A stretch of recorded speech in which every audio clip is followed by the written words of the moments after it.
কাল সংসদ অধিবেশন শুরু হচ্ছে।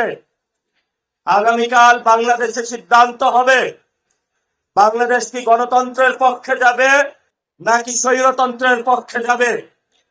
যদি আগামীকাল বাংলাদেশ স্বৈরতন্ত্রের পক্ষে যায়, আমাদেরকে আরেকটি বিপ্লবের প্রস্তুতি রাখতে হবে ইনশাআল্লাহ।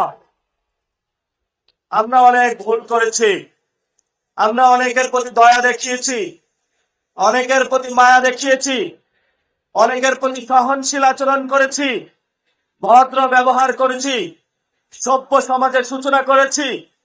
কিন্তু আমাদেরকে দুর্বলতাকে আপনারা নিয়ে বাংলাদেশ আওয়ামী লীগের পুনর্বাসন, চুপ্পুর যে ভাষণ সংসদে বাজানোর প্রচেষ্টা করছেন, আওয়ামী লীগের অফিস খোলার চেষ্টা করছেন, এই সকল পায়তারা যদি চালনা আপনারা রাখেন, তাহলে আপনাদের বিরুদ্ধে আমাদের যুদ্ধ অবতীর্ণ হতে হবে ইনশাআল্লাহ।